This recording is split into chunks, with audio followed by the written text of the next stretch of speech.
Oke, banyak banget yang pengen gue share ke kalian tentang Oppo Find X8 ini. Mulai dari performance, kamera, fitur-fitur AI, sampai daya tahan baterainya. Kira-kira apakah si HP compact ini bisa temenin aktivitas gue dari pagi sampai malam? Apalagi gue sempet hilaf guys, pakai kameranya aja bisa sampai 2 jam sendiri. Yuk kita bahas. Good morning guys, kali ini kita sehari bersama lagi bareng Oppo Find X8 5G. Oke guys, impresi gue tentang HP ini, kalau secara ukuran dibilang HP compact sih kayaknya juga enggak ya. Dia itu ada di 6,6 inch, yang mungkin bisa dibilang compact bongsor kali ya. Overall desainnya lebih ke boxy gitu, flat di bagian depan belakang dan punya finishing matte buat back dan frame-nya. Yang mana model-model gini sih kedemenan gua.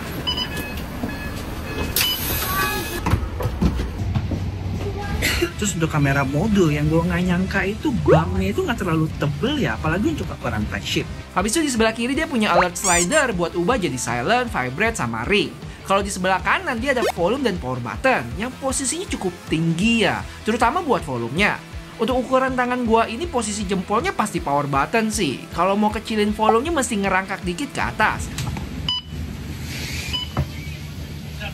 Terakhir yang patut diacungi jempol adalah layarnya guys, yang punya bezel tipis. Habis itu simetris lagi di keempat sisinya, keren dah Oppo. Oh ya, satu lagi yang gue cukup seneng adalah case-nya ini bertekstur gitu. Tipe yang keset, jadi enak banget buat digenggam, nggak licin. Terus ada nonjol dikit juga di sisi atas bawah layar buat menahan kalau jatuh bagian depan duluan. Untuk kecerahan layar nggak usah diraguin lagi lah ya, jelas banget. Bahkan saat terik gini juga masih cukup jelas lihat maps-nya. Oh ya guys, sampai lupa update dulu. Sekarang jam 10:30, baterai ada di 94% ya. Dan untuk HP ini sayangnya dia nggak bisa pindah lensa depan belakang ya, tapi dia bisa di pause kok. Misalnya kita ilangin mereka nih, 1, 2, tring, tuh, udah jalan. Dan kita mau ke museum guys. 1 kali, 3 kali. Berarti untuk 3 kalinya tadi cukup stabil ya. Padahal gue tadi sambil jalan gitu. Mantap.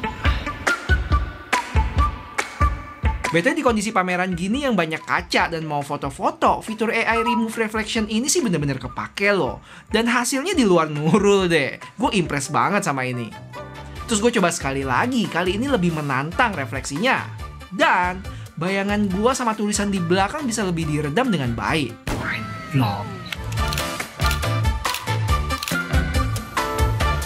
Sekarang kita mau ke park. Taman. Punya mahakarya berkualitas dunia tapi keganggu sama makhluk-makhluk di sini? Kita ires aja. Cuman gua nggak nyangka sih orang yang di sini kedetek juga loh. Keren. Buat hasilnya ada kelihatan belangnya sih. Tapi ini kan di zoom ya. Kalau ukuran normal aman-aman aja. Oke guys, sambil ngasok karena panas banget di sana, mari kita ngomongin spesifikasi HP ini. Tapi yang penting-penting aja ya, mulai dari layarnya yang punya ukuran 6,59 inch AMOLED dengan peak brightness 4500 nits. Terus dari sisi chipset dia juga nggak main-main sih, pakai MediaTek Dimensity 9400 dengan ColorOS 15 berbasis Android 15. Terus untuk baterainya sendiri dia punya kapasitas di atas rata-rata ya, yaitu 5630 mAh yang sekarang itu udah di 82% ya di jam setengah 12. Dan untuk chargingnya sendiri dia support 80 watt super VOOC. Habis itu bisa wireless charging 50 watt air VOOC. Terus buat kamera kayak biasa dia collab sama Hasselblad yang punya 3 kamera belakang 50 megapiksel ya, ada wide, ultra wide, sama periscope. Untuk selfie-nya itu 32 megapiksel. Terus buat spek lainnya ya standar flagship lah ya. Cuman yang menarik di sini dia udah support IP ratingnya IP68 sama IP69 ya. Yang mana nggak cuma bisa celup-celup 1,5 meter sampai 30 menit, tapi IP69-nya itu bisa disembur dengan air tekanan kuat. Plus untuk air panas yang suhunya up to 80 derajat. Let's play, come. Serius, kalau kalian punya HP ini wajib pamer fitur burst shot-nya sih. Yang dinamain Oppo itu Lightning Snap. Karena kebanyakan hasilnya sih tajam semua, susah buat dapat objek yang ngeblur. Sampai rambut bocil yang ngangkat gini bisa ketangkep dengan baik.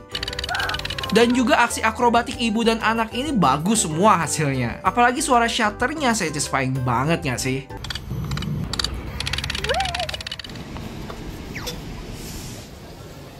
Habis itu karena udah lapar, kita makan dulu. Dan sambil jinakin bocil, kita kasih nonton YouTube sekitar 39 menit dan baterai berkurang 5%. Kenyang! Dan update dulu guys, sekarang jam 1 lewat dikit, baterai ada di 63%. Gila! Dan SOT-nya kalian lihat udah di 2 jam 44 menit ya. Wah, kayaknya bakal badak nih baterainya. Kita tungguin sampai akhir nanti dapat SOT total berapa ya. BTW untuk portrait video, gue sempat cari-cari dan nggak ketemu ya. Tapi ternyata ada di bagian video, terus pencet F di sini. Dan tentuin mau seberapa bokeh. Buat hasilnya udah termasuk rapi. Ada beberapa bagian yang kena blur, tapi itu tipis aja. Dan overall kalau kalian mau bikin video ala-ala gitu, bisa banget. Sedangkan buat foto portrait dia ada 5 focal length ya. Cuman di sini ada 3 doang. 2-nya lagi ngumpet di 1 kali dan 3 kali. Hasilnya nggak usah gue jelasin lagi lah ya, teman-teman bisa nilai sendiri.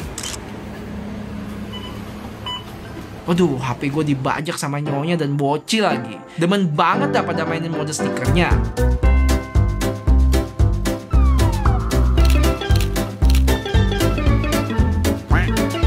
BTW guys, kalau kalian suka sama konsep review kayak gini dan pengen lihat gue collab sama Gadgetin, boleh subscribe channel ini buat yang belum ya. Thank you. Akhirnya sampai rumah jam 2-an dan baterai masih ada setengah. Habis itu gue sempat ngegame dulu bentar dan buat Mobile Legends dapat settingan mentok di Ultra.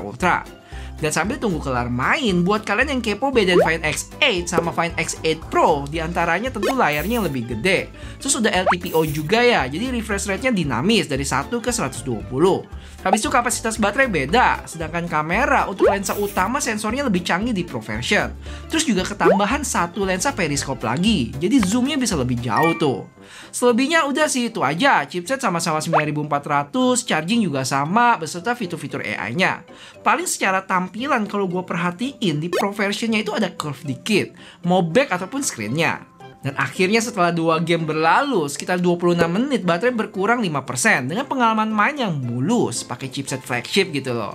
Sama juga saat gue kemarin main Genshin Impact highest 60 fps, selama 20 menitan dapat FPS hampir sempurna di 59,8 fps dan baterai berkurang 8% aja. Untuk suhunya aman banget ya di sini. Gak lama kita keluar lagi, tapi sayangnya hujan nih, jadi naik Grab aja deh. Dan kelihatan ya, fitur Dynamic Island-nya ini cukup ngebantu buat intip informasi tanpa harus buka full aplikasinya. Selain Grab, ada banyak lagi nih. Misalnya pas screen recording, ubah alert slider, dan lain sebagainya. Ya guys, update dulu. Sekarang jam 4:30, baterai ada di 37% ya. Cuman sayangnya hujan. Jadi gue sama nyonya bener-bener penasaran sama perahu yang sering nongol kalau lagi di MBS. Sampai akhirnya hari ini bisa cobain. Dan ternyata dia kendaraan amfibi ya, bisa jalan di darat juga. Seru dah. Betulnya harusnya kalian udah sadar dari tadi sih, kalau selfie di kamera ini bersih dan tajam banget. Secara warna juga pas. Cuman di kondisi sebelumnya saat backlight, HDR backgroundnya nggak terlalu baik. Karena dia lebih fokus mengekspos muka kita.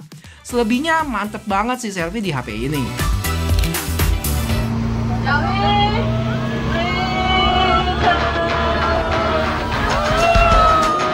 Dan akhirnya kita selamat nyebur ke sungai guys. Si bocil sempet shock gitu, cian. Oh ya, untuk resolusi video di HP ini bisa mentok di 4K 60 ya, kamera depan belakang. Saat recording pun kita bisa pindah lensa mau ke ultra wide ataupun telefoto dengan zoom mentok sampai 18 kali.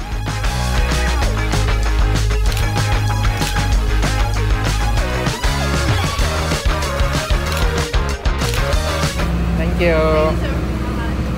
Oke guys, akhirnya kelar juga ride Duck Tours dan update dulu. Sekarang jam 17.53, hampir jam 6. Baterai ada di 25% ya.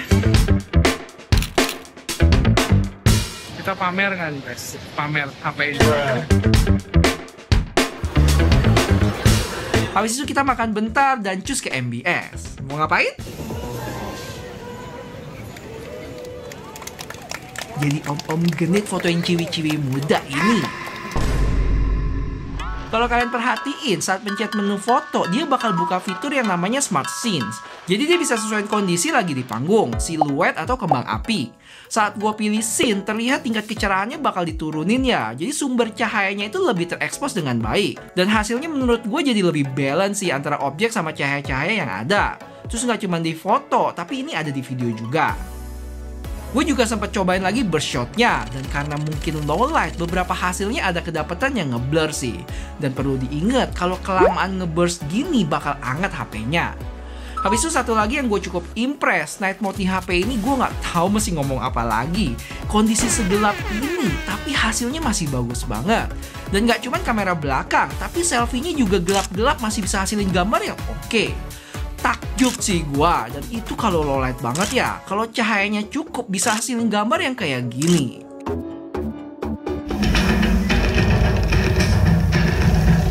Oke guys, update dulu. Sekarang udah hampir jam 9, baterai ada di 4%. Tadi gua lumayan banyak pakai kamera buat low light ya, jadi lumayan bocor. Dan akhirnya gue sampai rumah jam 10 dengan baterai yang ada di 2%. Untuk SOT-nya sendiri dapat di 6 jam lebih, yang sebenarnya ini standar aja ya. Tapi gue cukup hilaf pakai kamera HP ini yang lama banget sampai 2 jam sendiri. Dimana video-video sehari bersama gue yang lainnya rata-rata itu cuma di sejam aja. Jadi katakanlah kalau gue pakai kamera cuma sejam, SOT 7-8 jam sih bisa banget tercapai. Mantep. Habis itu ada pakai IG, YouTube, sempat ngegame juga tadi 20 menitan dan lain sebagainya. Terus gimana buat charging? Jadi GPL gue langsung coba ngecharge juga pakai charger bawaannya 80 watt dari 2%. Dan dalam 20 menit udah bertambah 45%. Terus selama 48 menit ada di 93%. Sampai akhirnya penuh di 57 menit. Oke, jadi gue bisa bilang omongan-omongan orang yang kasih tahu flagship Oppo nggak kaleng-kaleng, gue percaya sih. Terutama buat HP ini ya, mulai dari desain, performance, kamera, daya tahan baterai, dan satu lagi, yaitu AI. Terlepas dari yang gue tunjukin tentang AI foto editor sebelumnya, mereka juga ada AI buat produktivitas. Misalnya dari tulisan ini dibikin ringkasan, atau gaya bahasanya diubah jadi casual. Bisa ubah suara jadi teks sampai yang berhubungan dengan Google. Misalnya Gemini dan Circle to Search juga ada. Beda buat Circle to Search, sekarang kalian tahu nggak bisa buat detect lagu apa yang lagi diputer loh. Terus kalau ditanya mending mana sama varian Pro-nya, walaupun gue belum sempet cobain, tapi yang non-Pro ini udah lebih dari cukup nggak sih? Kamera edan, baterai awet, desain dan performance sama-sama mantep. Kurang apa lagi coba? Apalagi secara budget tentunya bakal lebih terjangkau. Kecuali kalau kalian butuh zoom yang lebih jauh dengan tambahan telefoto keduanya. Plus punya dana yang lebih ya monggo aja. Terus buat harga, jujur gue gak ada info sama sekali ya. Ya pantengin aja sosmed atau websitenya Oppo Indonesia. Mungkin pas video ini keluar udah diumumin kali. Dan terakhir, biar usaha gue bikin video ini gak sia-sia, boleh bantu gue dengan like video ini ya. Thank you.